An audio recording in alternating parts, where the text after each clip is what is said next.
Trade services में आपको पता है इंपोर्ट एक्सपोर्ट दोनों ही चीजें होती है। तो जूता जो एक फिनिश गुड्स की तरह आपको किसी शोरूम में दिखता है, उस जूते को बनाने के लिए कितने सारे कंपोनेंट्स लगते हैं, वो सारे आगरा में लोकली अवेलेबल नहीं होंगे। तो जैसे जैसे आपका बिजनेस बढ़ेगा वैसे वैसे आपको इन सारी चीज़ों की ट्रांजेक्शन डन, यानी कि हम ट्रांजेक्शन करने में भी आपकी हेल्प करेंगे और उस ट्रांजेक्शन्स को प्रोक्योर करने के लिए फंड्स भी लैंड करेंगे। The same thing will go to export also. जब आप 150 कंट्रीज में आपके पास अपॉर्चुनिटीज खुली हुई है, आजकल ऑनलाइन का जमाना है, तो your opportunities will be immense and you can generate 1-2 countries also. जैसा मैम ने बोला कि when we are talking 1 or 2 countries are getting added, so it is very difficult to answer how many countries we are exporting to. Complicated से दिखने वाले slide के अंदर काफ़ी सारी चीज़ें हैं, जैसे import payment, import bill regularisation. ये सबसे कॉम्प्लिकेटेड पार्ट होता है। जब भी आप किसी भी में आपकी जो शिपमेंट और आपका प्रोडक्ट जाता है और साथ ही साथ आपके पेपर्स भी जाते हैं, तो इस exchange of papers and documents को हमने बहुत ही सिंप्लीफाई तरीके से किया हुआ है, जो कि काफ़ी अभी जैसे जो कन्वेंशनल तरीका है, उस कन्वेंशनल तरीके में काफ़ी प्रॉब्लम्स क्रिएट होती है। उन प्रॉब्लम्स को सॉल्व करने के लिए हमने काफ़ी लाइसेंस किया है डिफरेंट डिपार्टमेंट से, और इसको कम्प्लीटली ई डॉक के फॉर्म में डाला है, जिसमें आपकी सारी डॉक्यूमेंटेशन को एक्सेल शीट और पीडीएफ के फॉर्म में आप अपलोड कर देंगे। And after uploading those documents you can complete your compliances of e billing shipment की।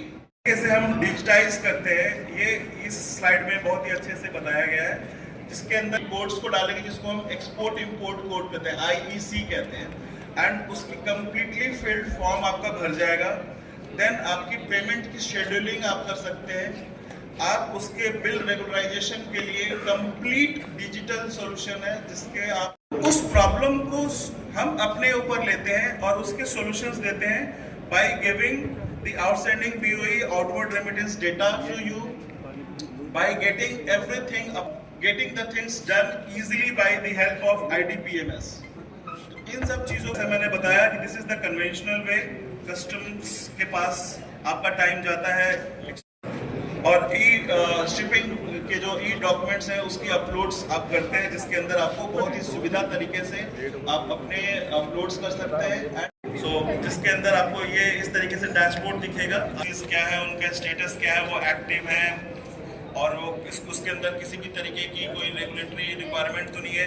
इस डैशबोर्ड पे आपको सब कुछ एंड टू एंड दिखेगा with a click of, which is ECGC. So our next presentation is from ECGC Limited, the guardian angel for exporters, ensuring that our products reach the world safely and the Indian entrepreneur. आपसे रूबरू होने का एक मौका मिला, तो आइए जानते हैं ECGC करता क्या है। और इसमें जो डायरेक्टर्स है चलेगी, तो गवर्नमेंट ऑफ इंडिया की कंपनी है, तो इसमें बोर्ड ऑफ डायरेक्टर्स अब जो डॉक्यूमेंट है वो अपने बैंक्स में देते हैं, और बैंक से जो डॉक्यूमेंट है उनके बैंक में जाता है। एक्सपोर्टर पेमेंट करता है और उसका डॉक्यूमेंट छुड़ा लेता है, और उसके थ्रू शिपमेंट को छुड़ा सकता है। तीसरा रहता है डॉक्यूमेंट्स अगेंस्ट एक्सेप्टेंस और documents against OD, open delivery बोलते हैं। तो उसमें क्या होता है कि आपका जो DL है आप टेलेक्स कर देते हैं, उसके on that basis they are remitting the payment. जो हम लोग रिस्क कवर करते हैं, ECGC जो रिस्क करती है उसमें क्या क्या रिस्क कवर करती है। सपोज कर लीजिए आपने एक्सपोर्ट किया और वो बायर इंसॉल्वेंट हो गया, वहाँ पे दिवालिया हो गया, तो दिवालिया हो गया तो आपका पैसा नहीं आएगा, वो रिस्क ECGC कवर कर रही है। उसके बाद प्रोट्रैक्टेड डिफॉल्ट, बायर ने वहाँ पे माल ले लिया और आपको पेमेंट देने से मना कर दिया, इन दैट केस वो प्रोटेक्टेड डिफॉल्ट हो गया। उसके बाद नॉन एक्सेप्टेंस ऑफ गुड्स, जैसे मैंने आपको बताया डॉक्यूमेंट्स अगेंस्ट पेमेंट और CAD, यहाँ से आपने डॉक्यूमेंट्स भेजे,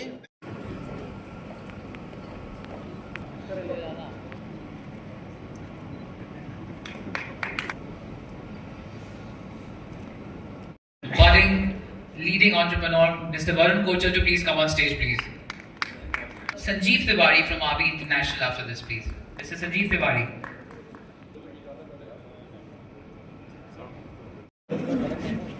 Can we have Mr. Divyanshu Mittal from Narayan. After this, can we have our German maestro, Mr. Daljit Singh ji, along with the team?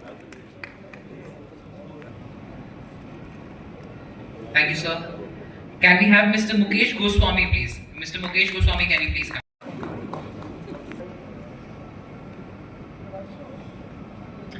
Thank you, sir. Can we have Mr. Pawan Sharma? Mr. Pawan Sharma to please come. Can we have Mr. Ikram Ahmed? Mr. Ikram Ahmed to please come on stage. Thank you, sir. Can we have... Thank you so much, sir. Thank you. Can we have Mr. Ved Prakash Yadav from Wise Sourcing?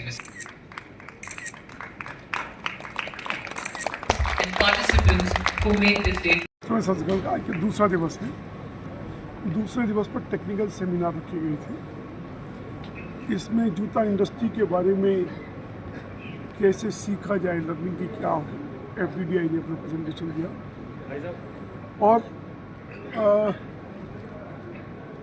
केवल जो श्रमिक हैं या जो students हैं आज के, उनको ये समझाया गया EPF के द्वारा कि वो केवल सरकारी नौकरी में सेफ नहीं, वो प्राइवेट सेक्टर में भी उतने ही सेफ है जिस तरह से बैंकिंग्स का प्रेजेंटेशन था। उनके फाइनेंशियल सोल्यूशन कैसे हो सकते हैं, एक्सपोर्टर्स के फाइनेंशियल सोल्यूशन हो या नई आने वाली पीढ़ी हो, उनको फाइनेंशियल सोल्यूशन कैसे मिल सकते हैं, उनके लिए भी यहाँ आज प्रेजेंटेशन दिए गए।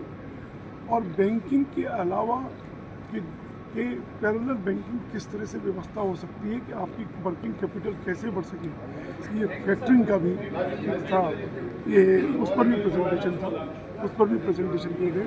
मुझे लगता है कि ये आने वाली जो ये स्टूडेंट्स को बड़ी संख्या में, हालांकि स्टूडेंट सीरियसनेस जो होनी चाहिए, इसीलिए देश आगे नहीं बढ़ता। 3 समस्याएं देश की सबसे बड़ी होती है। भयंकर समस्या, भयंकर बेरोजगारी है, काम नहीं मिलता। दूसरे सेट पर ये समस्या दिखाई देती है कि काम वाले नहीं मिलते, वो ढूंढते रहते हैं। तीसरे को रहती है जो काम वाले लगे हुए हैं वो काम नहीं करते। उसकी समस्या ये है कि स्टूडेंट्स आज अपने हम प्रयास करते हैं कि उनको एक दिशा देनी, लेकिन जिस तरह से नॉन सीरियसनेस यहाँ दिखाई देती है, मुझे लगता है कि अगर ये समझ आ जाए कि इंडस्ट्रियल जो सेमिनार्स होते हैं उसमें बहुत कुछ दिया जा सकता है, तो मुझे लगता है कि युवाओं की दिशा बदल सकती है, नौकरी नहीं इंटरप्रेन्योरशिप। जी सर, आज मीट एट आगरा का दूसरा दिन है सर, आज मीट एट आगरा का दूसरा दिन है और इसमें जितने भी फाइनेंशियल इंस्टीट्यूशन हैं जैसे ICICI bank, SBI bank, PNB bank, उन्होंने अपने अपने प्लान बताए और वर्कर्स के लिए बहुत अच्छी स्कीम निकाली हुई है जिसमें उनका इंश्योरेंस वगैरह सब कवर होता है अगर वर्कर कोई अकाउंट खोलता है।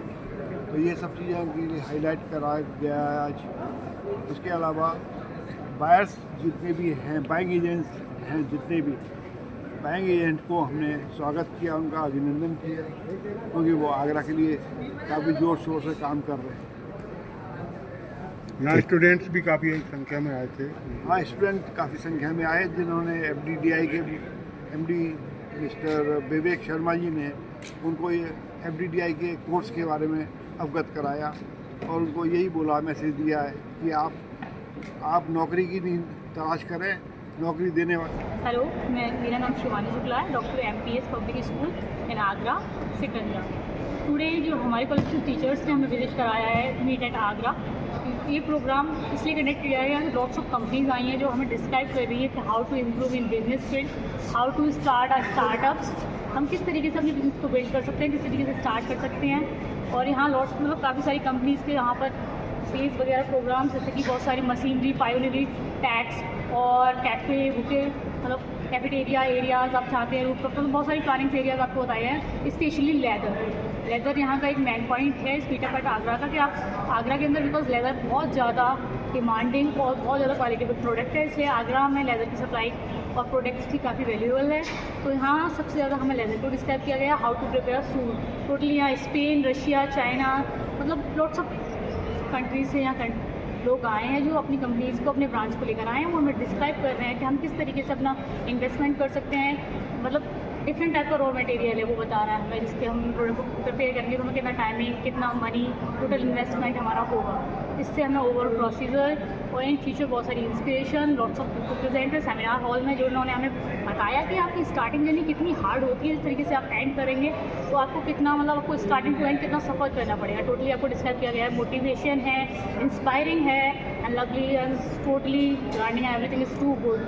आई think in this environment and faculties all support and to make a bigger create a bigger entrepreneurship, make a new present in Agra and make a lots of businesses and company found। Okay hello everyone, मेरा नाम आर्या पाराशर है और मैं doctor MPS की student हूँ, MBA third year की। Basically ये जो प्रोग्राम्स करवाए जाते हैं ये हमारी यूथ के लिए बहुत इंपॉर्टेंट है, क्योंकि अगर आप बिज़नेस करेंगे तो एम्प्लॉयमेंट भी मिलेगा। तो ये सारी चीज़ें ना हम लोगों को ग्रोथ और मोटिवेशन देती हैं। तो मुझे लगता है कि सारे यूथ को अटेंड करना चाहिए। जब मैंने नीचे एक्सप्लोर किया तो वहाँ पर लेदर और कुछ लोग रबर के भी थे। तो बेसिकली मतलब मुझे ऐसा लगता है कि आपको ऑल ओवर प्रोसेस सीखना चाहिए और सारी चीज़ों को एक्सप्लोर करके अपने बिजनेस आइडियाज़ को इम्प्रूव करना चाहिए और सोचना चाहिए हम क्या नया कर सकते हैं, क्योंकि जो सारी चीज़ें चल रही हैं वो तो चल ही रही हैं, लेकिन कुछ नया आपको अगर सीखना है तो चीज़ों को एक्सप्लोर करना बहुत इंपॉर्टेंट है और ऐसी मीटिंग्स, ऐसे सेमिनार ज़रूर अटेंड करने चाहिए। So thank you so much. पहले से बेहतर इसमें क्या नजर आया आपको? मुझे पहले से बेहतर क्या नज़र आया, बेसिकली मैं आपको बताना चाहूँगी, जैसे जो मेरा बिज़नेस है तो उसमें मैं क्या इंप्रूवमेंट कर सकती हूँ। अब नीचे लेदर के लिए और रबर के लिए दोनों के लिए आपके पास प्रॉपर ऑप्शंस हैं, तो आप सोच सकते हो कि मुझे लेदर की तरफ जाना है या रबर की तरफ। रबर चीपर रहेगा लेकिन कंफर्टेबल भी उतना ही रहेगा। जो लोग एनिमल लवर हैं वो बेसिकली रबर को ही प्रेफर करेंगे। तो आप लोग मतलब आपके पास इतनी सारी चीज़ें हैं, अगर आपको लगता है मैं लेदर में नहीं काम करूँगी लेकिन मैं रबर में कर सकती हूँ क्योंकि रबर कंफर्टेबल है मुझे, तो ऐसे करके वेरियस ऑप्शन है, आप जिसको चाहे प्रेफर कर सकते हैं अकॉर्डिंग टू योर कंफर्टेबल।